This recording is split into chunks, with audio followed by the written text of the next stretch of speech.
Estamos hablando, jóvenes, sobre los compiladores. Decíamos lo siguiente.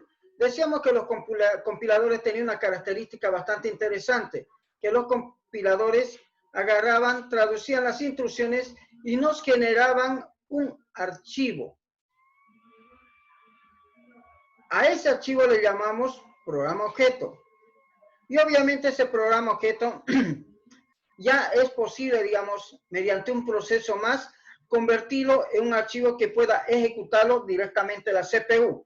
Les decía también de que tenía algunos ejemplos y que le iba a mostrar. Así que ahora les voy a mostrar los ejemplos, cómo era ese detalle. Pero antes de eso, también me gustaría mostrar lo siguiente, que Grace Cooper, esta señorita que ven acá, ¿sí? En la foto, es la que ha impulsado muchas cosas interesantes, Grace Cooper. Acá se la ve trabajando a Grace Cooper y acá se la ve a Grace Cooper un poco más mayor, dándole las indicaciones a los futuros programadores para que puedan programar el lenguaje COBOL. Ella fue una de la primera persona que se atrevió a construir el primer compilador. Por eso dice, ¿no? Grace, dice, fue quien construyó el primer compilador en el año 1952. En el año 1957 desarrolló un compilador para procesar datos B-0, dice, o Flowmatics.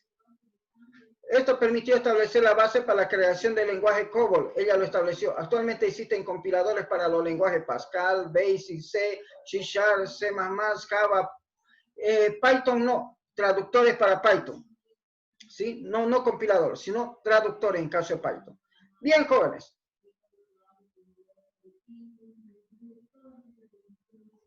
Ahora, en algún momento les dije que había algo llamado un conjunto de programas llamados ensambladores. Y aquí tenemos también a los ensambladores jóvenes. Dice, se encarga de traducir las instrucciones escritas en un lenguaje de bajo nivel que está compuesto por una serie de direcciones y mnemotécnicos al lenguaje máquina. ¿Estamos de acuerdo? Eso se llaman ensambladores. Bien, entonces continuaremos, jóvenes, con lo que tenemos que seguir. Entonces, con eso creo que ha quedado más claro la parte de lo que sería el lenguaje de bajo nivel. Ahora nos faltaría ver los ejemplitos.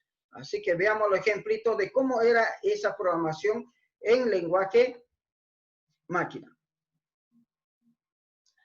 Inicialmente, jóvenes, se programaba lo que eran los chipsitos, ¿sí? Los chips. Entonces, por ejemplo, ahora le voy a mostrar un ejemplo de cómo se enciende un LED utilizando el lenguaje Assembler, utilizando la tecnología PIC. Voy a abrir este archivo. Primero lo que se hacía era lo siguiente, se codificaba, luego se compilaba el archivo para que genere un archivo hexadecimal para grabarlo en el chip y luego se generaba un informe. Así que este programa pasaba por un programa llamado ensamblador, ¿sí? Y lo convertía en lenguaje máquina directo en el chip. Veamos cómo se veía.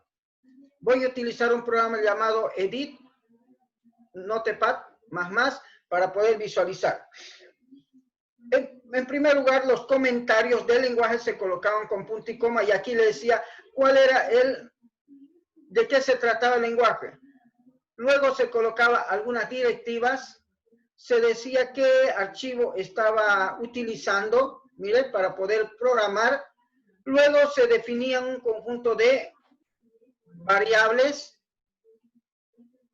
se volvían a definir otro conjunto de variables, miren, se volvía a habilitar varios registros y luego, jóvenes, se decía qué es lo que iba a incluir, qué librerías. Miren, qué librerías voy a ocupar. Acá están las dos librerías que se iba a incluir. Nosotros también vamos a aprender eso. Por eso es que estamos viendo cómo es que se programaba antes y cómo es lo que nosotros ahora vamos a empezar a programar. ¿Estamos de acuerdo? Entonces, veamos esto. Esta es la definición, ¿no? de definimos aquí las librerías, ¿sí? Ahí nomás dejémoslo eso. Bien, y después de eso venía a codificarse. Mire, fíjense, jóvenes, estas son las instrucciones assembler, o los mnemotécnicos o mnemónicos. Mire, y acá usted le decía cómo quiere trabajar. Estos son puros valores en binario o en hexadecimal. En este caso, esta H significa que es hexadecimal. Este significa que va a ir a la memoria baja. Y con todo este poquito de acá, jóvenes, se lograba hacer una cosa, simplemente, encender y apagar un LED. Pero para encender y apagar un LED, mire, jóvenes, todo lo que tenía que escribir previamente. Después de esto se va a dar cuenta que en Arduino, apagar y encender un LED son no más de 10 líneas de código. En realidad, son 2 líneas de código, pero con sus definiciones creo que no pasa de 10 líneas de código. Voy a cerrar este programa y vamos a ver lo siguiente.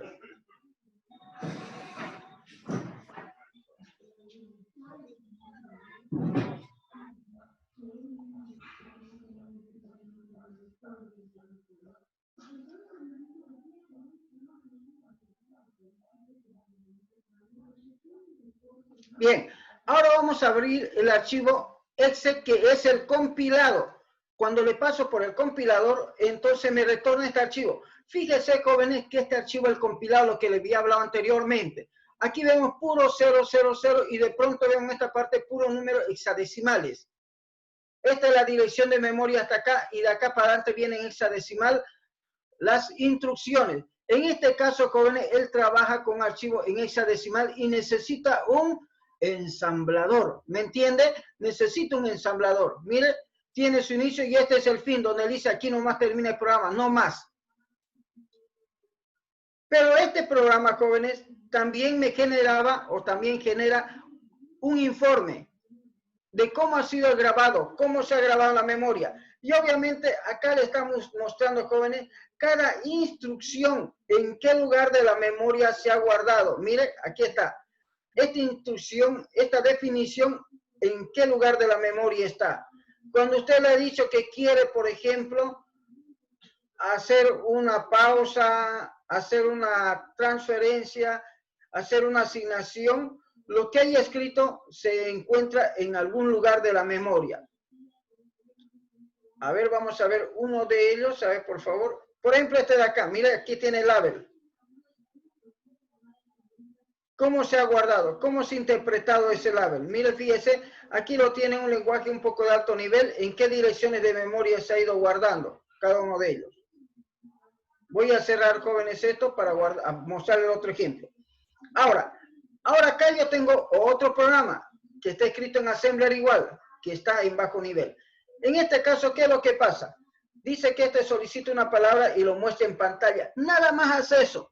Obviamente también tengo que compilarlo. Estos son las instrucciones para compilar y ejecutar el archivo, para generar el archivo .exe. Y de la misma manera tengo que llamar a unas librerías para que pueda trabajar. Mire, ahí están las librerías. printf y scanf. Bien, luego yo tengo que definir, dice, un segmento de datos. Tengo que definir un segmento, digamos, para las variables y un segmento, digamos, ¿no?, para colocar el inicio de las etiquetas. Entonces, jóvenes, en este caso lo que yo hago, por ejemplo, es cargar ciertas palabras por defecto en variables. Y posteriormente, jóvenes, yo voy mostrando esas palabras en la pantalla. Al extremo de que al final, jóvenes, yo meto datos por el teclado y lo muestro de vuelta y posteriormente saco el dato por la pantalla.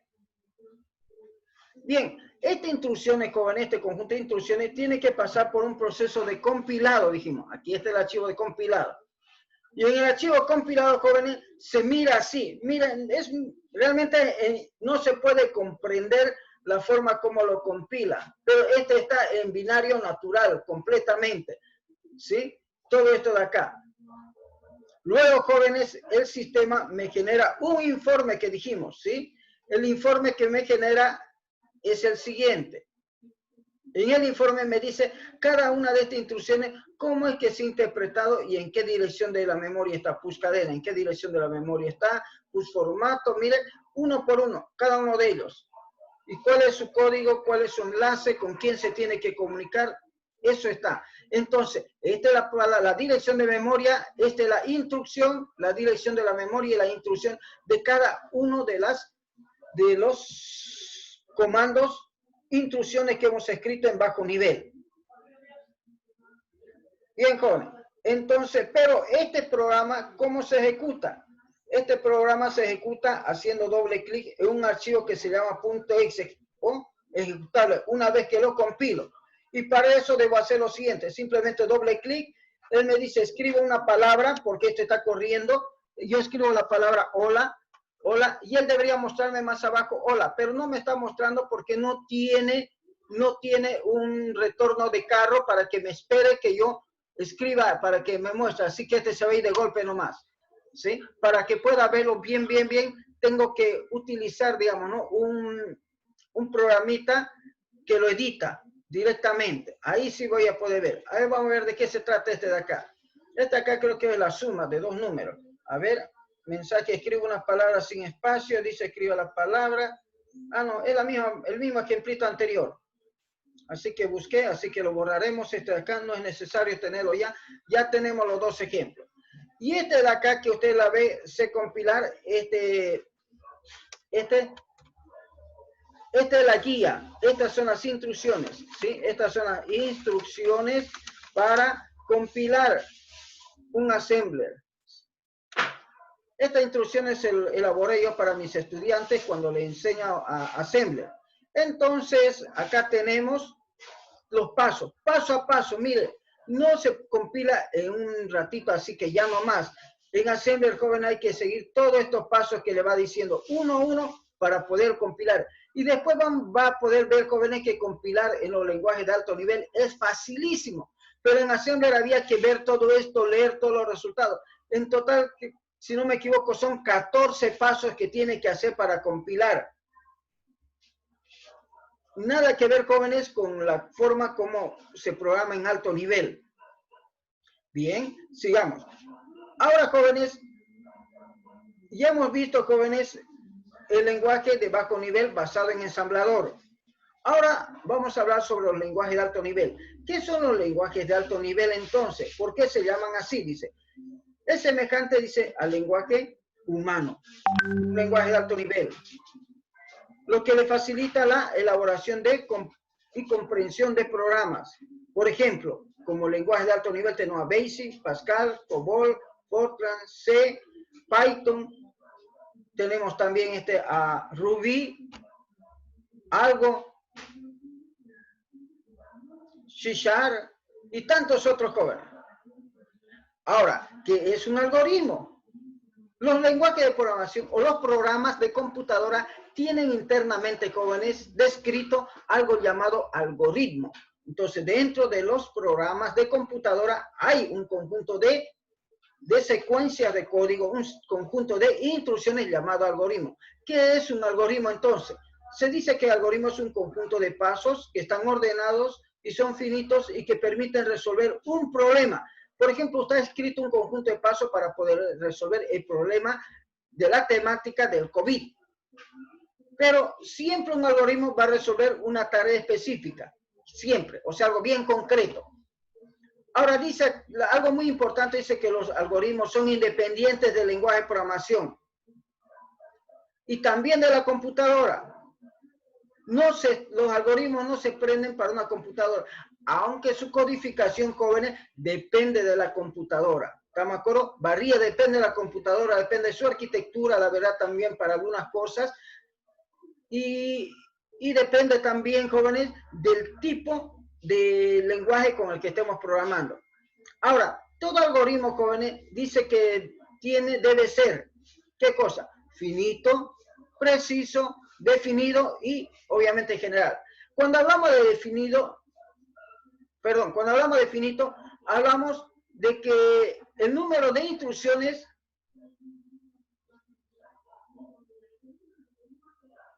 y el tiempo de ejecución, jóvenes,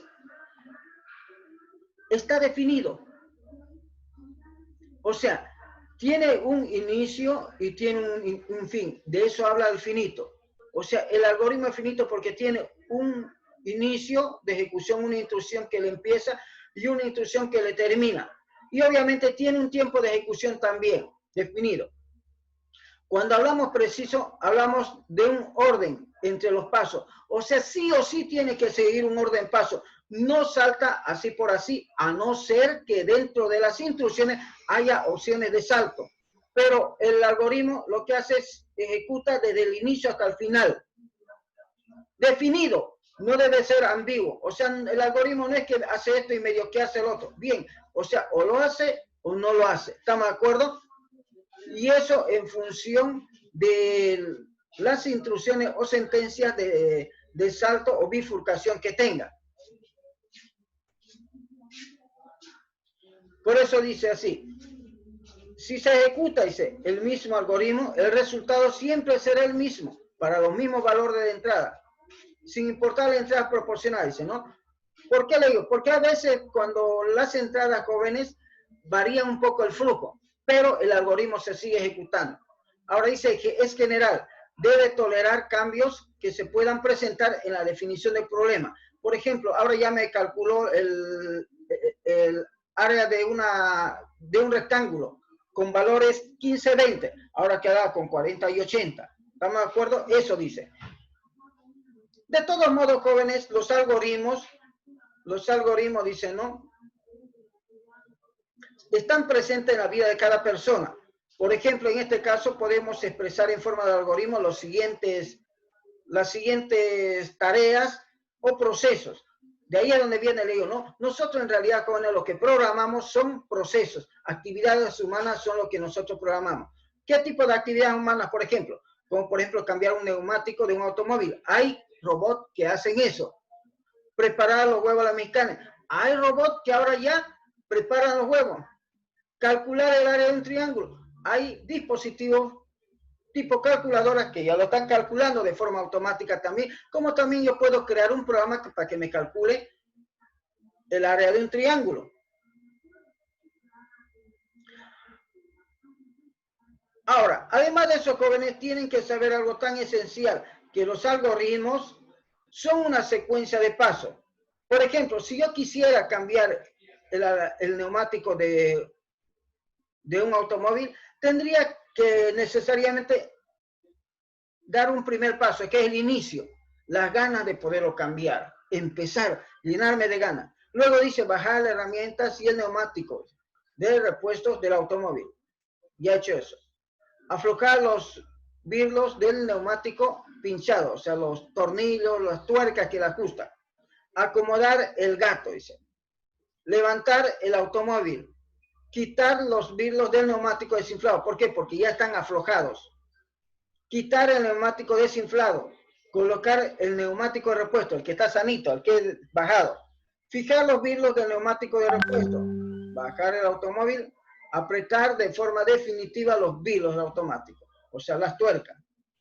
Si yo luego dice, ¿no? Quitar el gato, sigue todavía acá, quitar el gato, guardar el neumático desinflado y la herramienta, y jóvenes, después de eso, finaliza el algoritmo. Se ejecuta eso y se cierra. Se cierra la aplicación.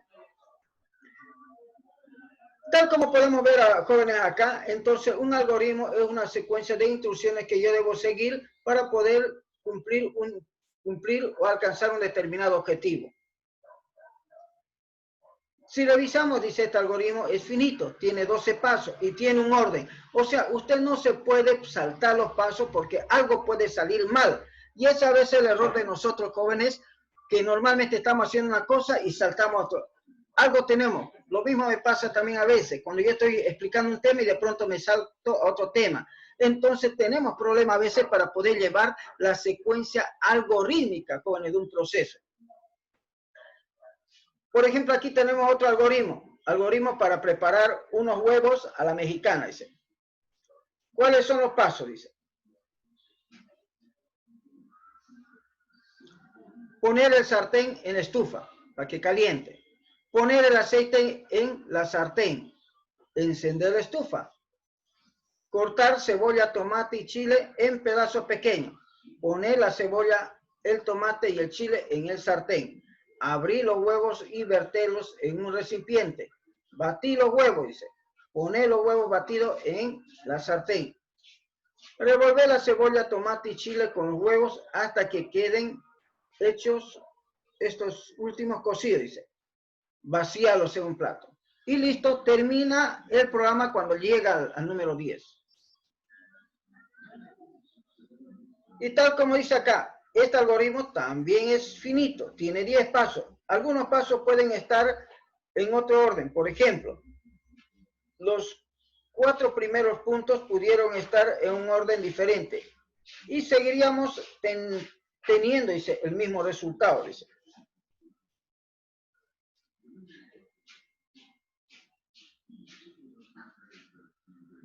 Vamos a analizar este último algoritmo que está escrito de forma textual, dice, ¿no? Algoritmo para calcular el área de un triángulo. Primero nos llenamos de ganas para poder calcularlo. Iniciamos. Dice, solicitar los datos de la base y la altura. Le decimos, por favor, deme la altura y la base, le decimos. Luego, dice, multiplicar la base por la altura y el resultado dividirlo entre 2 y guardarlo en una variable. Listo. Ahora dice, mostrar el resultado almacenado en la variable. Listo, y luego finalizamos. Dice, al igual que en los 2 ejemplos anteriores, se cumple todas las características, solamente que este último algoritmo no es una situación cotidiana de la vida, sino un cálculo específico, el cual tiene un resultado exacto, o sea, un valor. Y evidentemente nosotros jóvenes vamos a empezar ya nomás a codificar bastantes fórmulas que le vamos a dar de tarea. Entonces, para que usted aprenda a codificar. Ahora, ¿qué es entonces un programa de computadora? ¿Qué es un programa de computadora? ¿Cómo lo vemos? Dice, existen diferentes conceptos, mencionaremos 3, dice. Leamos el primero, dice. Dice que un programa de computadora es un algoritmo desarrollado en un determinado lenguaje de programación para ser utilizado por la computadora. Dice.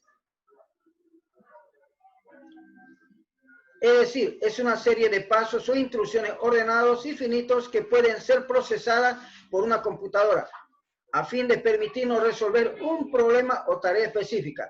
Fíjese, los programas de computadora jóvenes son un conjunto de algoritmos que son escritos en un lenguaje de programación y que la computadora lo ejecuta con el fin de resolver un problema. ¿Qué más puede ser un programa de computadora? Dice, es una secuencia de instrucciones mediante las cuales se ejecutan diferentes acciones de acuerdo con los datos que se deseen procesar en la computadora. Bien, joven. Sigamos. ¿Cuáles son las etapas para poder crear un programa? ¿Cómo yo creo un programa? ¿Cómo lo hago? Los programas jóvenes, a veces nosotros cometemos el error de enseñar a una persona, sentate una vez, te voy a enseñar a programar y ya nomás le metemos la programación. Ese es un error común, jóvenes, que cometemos a veces los docentes. Ya no el primer día queremos que programe. Y obviamente no va a programar bien, no va a desarrollar bien su pensamiento computacional y algorítmico si es que no entiende estos conceptos, jóvenes. ¿Por qué? Porque la algoritmia, jóvenes, tiene muchos conceptos. Hay que comprender bastante detalles, cómo funciona la computadora, cómo lo hace, qué elementos tengo para poder trabajar, cómo es la memoria, qué hace la unidad de control, qué hace, qué sé yo, la unidad aritmética lógica, todos esos detalles para saber a quién asignar ciertas responsabilidades a través de algoritmos. Ahorita vamos a buscar el dato para dar el dato correcto si ustedes quieren, porque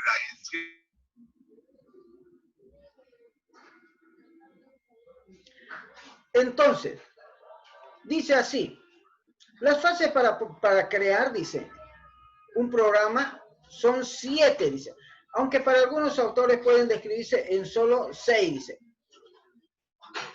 ¿Cuál de ellos son esas fases? Primero, la definición del problema. ¿Qué es lo que yo voy a solucionar? ¿Cuál es el enunciado del problema? Y justamente eso se les ha dado en el primer parcial, se le ha dado un problema, los conjuntos de problemas que está causando el COVID-19, el coronavirus, Ese es el problema. Ahora, ¿cómo lo soluciono? ¿Me entiende? Y decía, para la cual se requiere una definición clara y precisa. O sea, tiene que decir qué es lo que queremos resolver. Y le doy varias opciones. Luego viene el análisis del problema. Analicemos, le decía joven, tiene que analizar el problema. Sí o sí, tiene que analizarlo. Dice, una vez que se ha comprendido lo que se desea hacer, dice, ¿no? Que desea lo que haga la computadora, la etapa de análisis es muy importante, ya que en esta se identifican 3 factores indispensables. Uno, ¿qué información se necesita? Mire. Otro, ¿qué información se desea producir? Otro, los métodos y fórmulas que se necesitan. Volvemos a repetir, jóvenes. Entonces yo necesito, ¿qué información necesito para que mi algoritmo, mi programa funcione? ¿Qué necesito darle a la gente para que la gente diga, está bien, está ok, eso es lo que quiero? Y segundo lugar, ¿qué métodos o fórmulas matemáticas, químicas, físicas o modelos matemáticos necesito aplicar o estadísticos?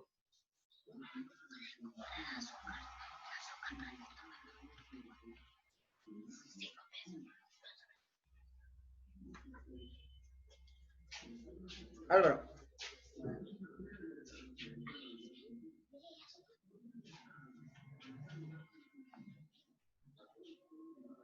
Bueno, continuamos. Entonces dice así, el siguiente paso dice, el diseño y la técnica para la formulación del algoritmo. Acá, jóvenes, tenemos que tomar un detalle uno. Dice que en la etapa de diseño del algoritmo, yo puedo hacer de 2 maneras. Ahora acá yo puedo diseñarlo. Uno, puedo ocupar diagrama de flujo, como también puedo ocupar, bueno, acá está, diagrama de flujo, o como también puedo ocupar pseudocódigo. Hay 2 maneras. A mí personalmente, jóvenes, más me gusta ocupar pseudocódigo, pero también se puede utilizar diagrama de flujo. Entonces, ahora vamos a ver cómo más o menos se hace con diagrama de flujo, ¿sí? Dice, un diagrama de flujo, dice, es la representación gráfica de un algoritmo. Entonces los diagramas de flujo me permiten representar gráficamente el algoritmo. Eso es lo que decía jóvenes en la pregunta, ¿no? Primero escriba textualmente su algoritmo. Segundo paso, dibuje con un gráfico, ¿no?, de tipo diagrama de flujo su algoritmo. Y esa representación gráfica, jóvenes, le va a conducir el flujo de ejecución de su algoritmo.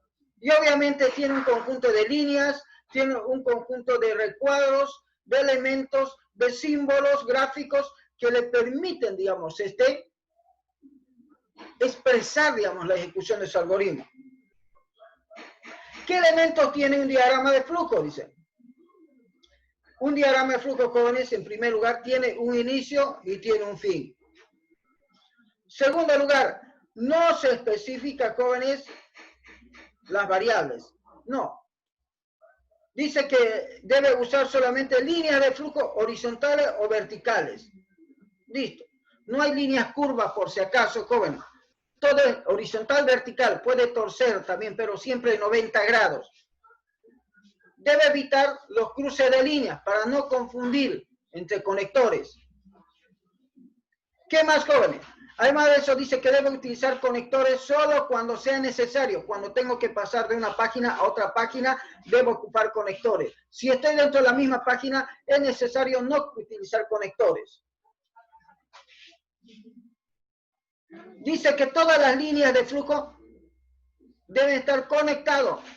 No hay líneas de flujo que no estén conectados. Así que algún algoritmo que iba revisando le iba diciendo, jóvenes, su algoritmo no tiene una secuencia continua, le decía. Por favor, lea en el libro, le decía, ¿no?, cómo se crean los algoritmos, le decía. Se debe trazar los símbolos de manera que se puedan leer de arriba hacia abajo y de izquierda a derecha, dice. Se debe evitar, dice, terminologías de lenguaje.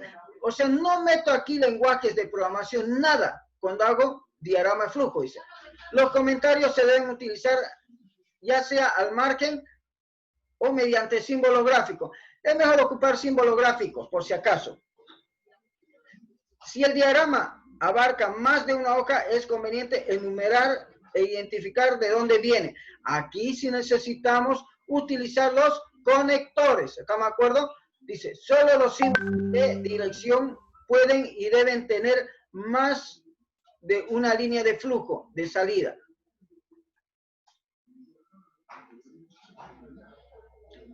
Perdón un ratito. Solo los símbolos de decisión. Ya, ¿por qué los símbolos de decisión? Porque en los símbolos de decisión tengo, por ejemplo, el falso verdadero. Entonces, de ellos sí sale más de una línea de flujo. Y ahora, jóvenes, les presento el conjunto de gráficos que componen un diagrama de flujo. Cuando yo estoy diseñando, jóvenes, un algoritmo, puedo ver esta imagen de acá, primeramente. Esto de acá me está diciendo que es el inicio o el final del algoritmo. Este grafiquito.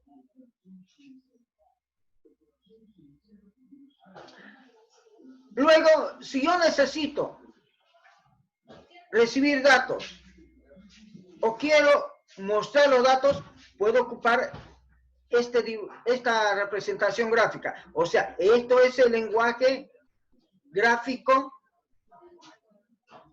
del diagrama de flujo. Si yo quiero hacer una decisión para verdadero o falso, ocupo esta acá. ¿Por qué? Porque por acá ingresa un valor y por acá sale ya sea para verdadero o falso y por acá sale para falso. Miren, entonces voy a agarrar, colocar. Entonces esto muy bien puede ser para verdadero y esto puede ser para falso, si así lo quisiera.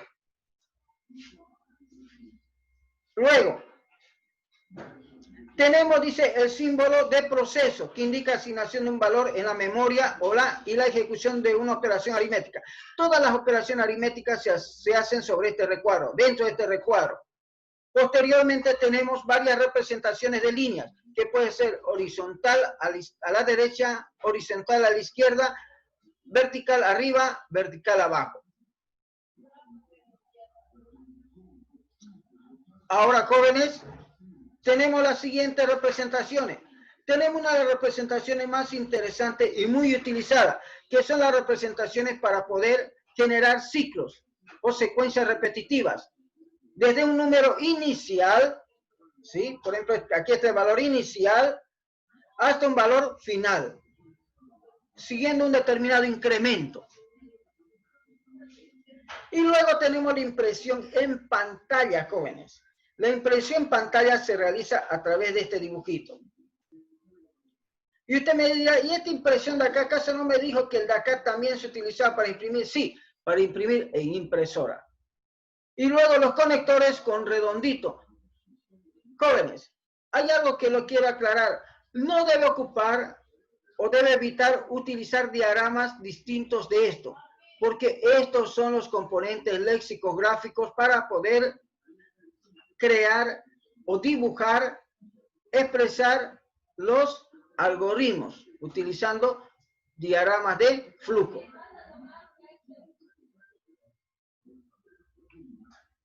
Luego, jóvenes, viene otra técnica de poder representar el algoritmo. Y esa técnica es basada en pseudocódigos. Y cuando hablamos de pseudocódigos, jóvenes, estamos hablando, jóvenes, de un conjunto de palabras que se parecen al lenguaje natural, ya otro, y además de eso, jóvenes, que no es ni el lenguaje de programación, sino es una especificación textual, pero bien condensada, digamos, ¿no? De los pasos que debo seguir. Pues dice, el pseudocódigo se creó para superar las dos principales desventajas del diagrama de flujo. El diagrama de flujo es lento. Es difícil de modificar. Hay que volver a dibujar todo, dice.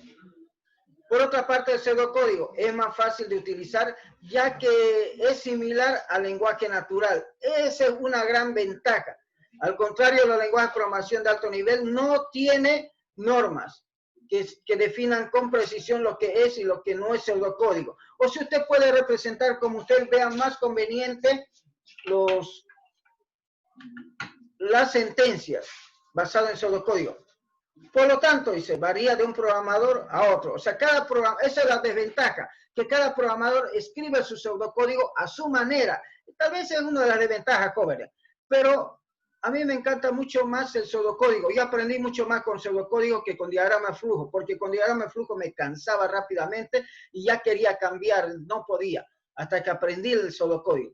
Ahora dice, en este documento todo pseudocódigo lo iniciaremos con la palabra reservada principal para especificar la función denominada main. ¿Por qué? Porque principal es el inicio de un programa. O sea, donde se empieza un programa, empieza en principal y en C le llama main o main. Y allá adentro va a haber una palabra reservada llamada inicio y fin. ¿Sí? Begin, end, se coloca en algunos lenguajes, inicio y fin. Y luego viene, jóvenes, la etapa de la codificación. Fíjese, después de que tengo el algoritmo, sí o sí debo codificar. Entonces, primero, ¿qué debo hacer? Recapitulando. Primero, debo tener el enunciado de problema. Debo hacer el análisis. Debo hacer el diseño del algoritmo. Luego, debo empezar a codificar. Y la codificación se hace utilizando cualquier lenguaje de programación que sea acorde para aplicarlo en ese algoritmo. Por ejemplo, el lenguaje C. Le cuento lo siguiente, no todos los algoritmos se programan de la misma manera con un lenguaje de programación u otro. No, cada lenguaje de programación tiene, jóvenes, su sentencia que le pueden hacer que sea más fácil o más difícil la implementación. Son como las maquinarias. Cada lenguaje es como una máquina, como una herramienta que puede que sea más fácil hacer una cosa u otra cosa. Y obviamente si yo logro codificar, necesariamente tengo que hacer pruebas a mi algoritmo y debo depurarlo. Y también debo documentarlo. ¿Para qué? Para que sepa de qué se trata ese algoritmo. Entonces, la prueba me permite detectar problemas, la depuración me permite corregirlo. Y obviamente cuando mi algoritmo, mi programa ya está funcionando, le debo hacer continuamente mantenimiento para poder eliminar posibles bugs, o sea, posibles problemas de seguridad y todo lo demás. Y estos problemas son los que tienen la mayor parte de los software. Facebook, WhatsApp, Zoom y todos los programas tienen problemas. Entonces dice, se encontró un problema de seguridad, bla, bla, bla, todo lo demás, y tienen que volver a parchear, tienen que darle mantenimiento, jóvenes. Voy a dejar de compartir porque necesito ahora hacer consulta, ¿sí? ¿Hay algún problema hasta acá, jóvenes, de poder entender los conceptos básicos de la programación? ¿Se entendió claramente? Sí, ingeniero. ¿Está clarísimo? ¿Hay algo que necesita aclararles de vuelta, jóvenes? Mire, se lo he tratado de dar de la mejor manera posible toda esta parte, porque es importante que usted lo entienda. El desarrollo del algoritmo, yo le voy a enseñar unos 2 o 3 y de pronto le voy a dar unos 15 ejercicios. Y si usted no entiende esta parte, le va a costar mucho. ¿Estamos de acuerdo? Le voy a enseñar unos 4 máximo y le voy a dar otro montón de algoritmos. Y obviamente quien tiene que bregar haciéndolo es usted. Y necesito de que comprenda bien estos conceptos, la secuencia. Es un error común que